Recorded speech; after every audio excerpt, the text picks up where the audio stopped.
dream come forward. Para makita mo ako ito parang pangarap mo.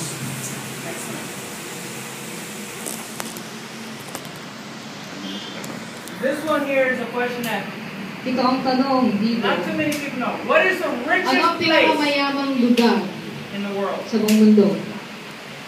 What's the richest Ang place? pinakamayamang lugar sa mundo. The graveyard. Ito ang libingan o sementeryo. Bucket. Why? How many people Ilang mga tao do you know na personally? alam mo na personal, God gave them a binigyan dream, sila ng Diyos ng pangarap, but they died pero namatay sila before the dream came bago true. dumating pagkatotoo yung panang pangarap. The unsung Ang songs. mga awit na hindi pa naawit, Here lies buried andito nakalibing lahat, unsung songs, mga awit na hindi pa naawit, dreams, mga pangarap, and ambitions mga ambisyon that God gave na them. ibinigay sa kanila ng Diyos. But they're in the graveyard. Pero andun sila sa libingan. Satan Satanas, defeated them. tinalo sila ng Diablo. Don't be like one of them. Huwag mong hayaan na maging katulad kanila. Don't die Huwag mong hayaang mamatay ka and have your dreams die at with you. isasama mo ang panaginip mo sa iyong kamatayan. When God gives you a Kapag dream, binigyan ka ng Diyos ng pangarap, the enemy will use different types of darating trickery. ng Diyos, gagamitin ng Diablo iba't ibang sandata. First one, Unang-una, death. kamatayan. Next, Pangalawa, when God gave the dream of building a nung compound for binigyan kami ng ministry, Diyos ng pangarap, magagang Satan sent people to kill it right away. compound, dumating agad ang Diablo, nagpadala sila ng mga tao para sirain ito. Be careful who you Kaya associate mag-ingat with. ka kung sinong sinasamahan mo. Just because they Dahil say they're sila, Christians dahil sinasabi nilang Kristiyano sila, doesn't mean they hindi will help you. nangangahulugan na tutulungan kanila.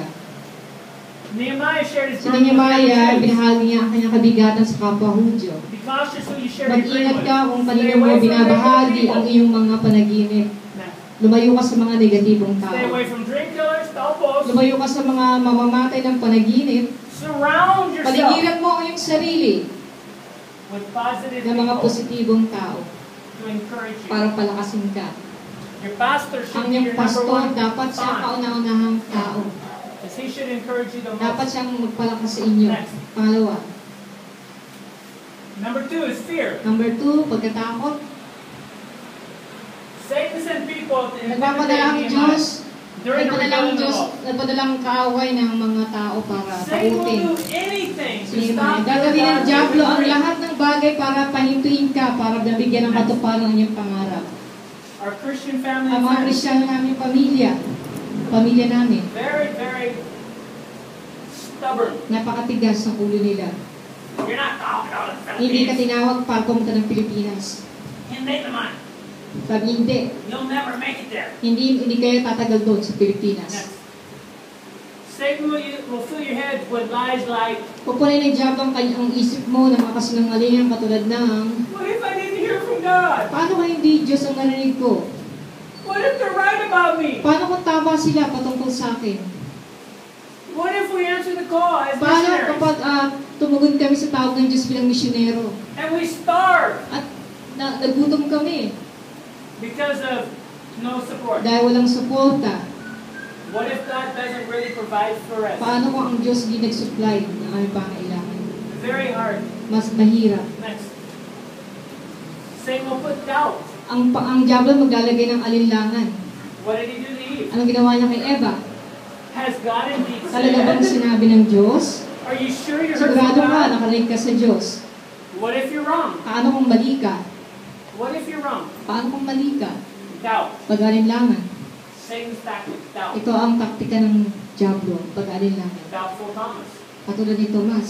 Unless I see Kapag malibang makita ko the holes in his ang hands buta sa kanyang mga kamay and put my at ilagay hand ang aking kamay in his sa side, kanyang tagiliran, I will not hindi believe. ako maniniwala. Sayang naman si Thomas. Next.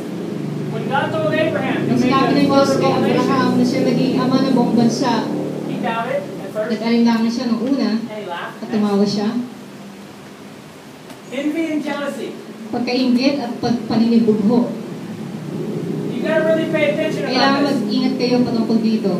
Because these two demons Dahil ang dalawang demonyong ito are very close in magkakalapit similarities. sila at talagang magkakatulad sila. One washes the other Isa magkakasama talaga. as they sandwich you in between them. Kung katulad ng isang tinapay, nasa gitna sila. Trying to get your mind off of the focused plan. Gusto nilang alisin ang focus mo ng yung Don't kaisipan. be envious or Huwag jealous. kang magalit o manibugo, magselos, sapagkat ang isang tao, nakuha na nila ang katuparan ng pangarap. Imbis, Instead, rejoice with them. magalak ka, nakasama nila. Okay. Why? Because you Dahil ikaw could be next. ang susunod. Amen. If somebody's, let's say, Sabihin natin, katulad namin, we're praying for a car. nananalangin kami ng isang sasakyan, ng isang van. We heard of another person share. Narinig Said, namin ng isang tao, nakarinig kami I isang can't tao. believe this guy just gave me this car. Hindi ako makapaniwala, binigyan ng taong ito ang kotse. Instead of, Imbis na, Lord, what's the problem? We're Ano praying for problema? a time for coach. ang dami namin nanalangin kami ng matagal patungkol sa Instead, kotse. Imbis na, God bless you, brother. o pagpalain ka ng Diyos, kapatid, magaling. And then we look at each other and say, At tumingin kami, we're next. tayo naman ang susunod. Amen. Tayo ang susunod. Tayo ang susunod. Rejoice with them. Magalak tayo, nakasama nila. Anger and Ang rage, galit at pagkapoot, very close. napakalapit One way nila. it should be. Talagang And then the next thing, rage comes. sunod, at sinabing pagkapoot, kunin mo yung Anger is silya. just, Galit ay galit. what do you think you're doing? Blah, blah, blah, blah, blah. Ano ginagawa mo? And then rage, Ang I'm poot. picking up things and Buwan throwing na things, silya at ihagis mo. breaking things. That's rage. Ang pagpaninira ng mga bagay. Rage yun, pagpapoot. If you can imagine Kung Jesus, isipin mo si Jesus, he had anger, siya ay nagalit. but he didn't sin. Hindi siya nagkasala. He went into the temple. Pumunta siya doon sa templo. All the money changers Yung there. mga nagpapalit ng mga pera. My house is to be called a house Ang of bahay ko prayer. ay dapat tawaging bahay ng Ikaw, si panalangin. Benedict, Ikaw, Benedict. ginagawa mong kulungan ng mga Picked up magnanakaw. the tables, Kinuha niya ang lamesa flipped over the tables, at took the whip, kinuha niya yung and latigo whipped them out of the at temple. pinalayas sila doon sa loob ng templo. Sounds like anger and rage. Para bang galit at poot, pero Not hindi. anger and rage. Hindi ito galit at poot. Ito ay matuwid na pagkagalit. Because they were abusing the house of Sapagkat God. inaabuso nila ang tahanan ng Diyos. And he was the son of At God. siya ang anak ng Diyos. So he threw out At kaya pinalayas niya Satan and the demons. si Satanas at ang kanyang mga demonyo. That is okay. Okay lang yung ayos yun. But don't get upset with your Pero asawa huwag kayo mainis sa asawa mo. and then grab something At like a kumuha fire kayo gun. ng kaldera, Oh, come on. pupukuin sa ulo. Don't get mad thinking it's Huwag not kayong fair. magalit. That's somebody else's dream. Instead, pray. Kayo ay manalangin. Huwag kayong While you're magkit. waiting. Habang naghihintay kayo. Manalangin. Next. Pray while you're waiting. Next one, guilt and shame. Guilt yung kahihiyan. What happens? Anong mangyayari? What happens Anong if? mangyayari kung Okay. If you allow anger anong and mangyayari rage to kung pag come in? hinayaan mo ang galit at poot ay Guilt and dumating. shame come in like, Ang darating naman ang guilt at kahihiyan. I blew it again. Lord, how are you going to use me? I keep Panginoon, sinning. paano mo ako gagamitin? Palagi na lang ako nagkakasala. Guilt and shame come into play. Sila ay darating ang guilt at What's the easiest thing to do? Anong dapat natin gawin? Madaling gawin. Repent. Magsisi. Get right with God. Maging tama. Move on. Ayusin. Makipag-ayos sa The Diyos. guy that was Magpatuloy. building this tricycle for me, Ang taong nag-aayos ng tricycle para sa akin. I was ministering the word of God to him. Iniministeryo ko sa kanya ang salita ng Diyos. And I told him, At sinabi he ko sa was kanya, telling me all these different things about religious people. sinasabi ko sa kanya iba't ibang tao, mga reliyosong tao. And he said, what's the difference between Sabi niya, anong kaibahan? ikaw and them? Anong kaibahan mo? Or Anong kaibahan nila? And I told him, I At said, sabi ko sa kanya, I have flesh and blood. meron akong dugo at laman. My spirit is Ang here. aking espiritu ay narito.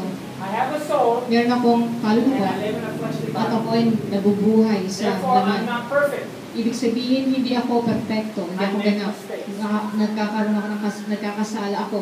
But Pero, by asking for repentance, sa paghingi ko ng tawad, when I sin, kapag nagkasala ako, I'm back in God's grace. balik na naman ako sa biyaya ng Diyos. But most people, Pero karamihan sa mga tao, when they sin, kapag nagkasala sila, they take, kumukuha sila ng, they take something kumukuha sila ng isang bagay, and beat themselves to death at talagang sinisisi nila ang sarili nila because they made a mistake. dahil nakagawa sila ng kasalanan. We sometimes Tayo minsan tayong pinakamalalang kaaway ng ating sarili. Next. Then it leads to depression and anxiety. Darating ang depresyon at kabagabagan. When you become depressed and Ikaw anxious, naging depressed you will lose your joy from serving at God. nabagaba. You'll forget who you Mawala are ang in kagalakan Christ. mo sa paglingkod sa Diyos, makakalimutan mo You'll kung sino forget ka, your assignment for God. makakalimutan mo ang assignment mo mula sa Diyos, And you'll forget at your purpose. makakalimutan mo kung ano ba ang layunin mo, ba't nandito ka. It leads you into addiction and At anxiety. dadaling ka nito sa adiksyon at karamdaman. If the devil can pick you down with Kapag- a chronic sickness, Kung binigyan ka ng diablo ng paulit-ulit na karamdaman, you'll become hooked on drugs, nagiging ano ka lang, alcohol. aasa ka na lang sa gamot. You won't be able to Hindi do mo na anything to magagawa. fulfill God's Hindi ka given na dream. makagawa ng kahit anong bagay para bigyan ng Excellent. katuparan ang pangarap na ibigay sa ng Diyos. So, Kaya, in a nutshell, sa kabuuan, what to do with your ang dream? gagawin sa panaginip mo pangarap? First thing you do, Unang-una dapat mong gawin, what did Habakkuk do? ang ginawa ni Habakuk. He read the word. Binasa niya ang salita Write it down. at isinulat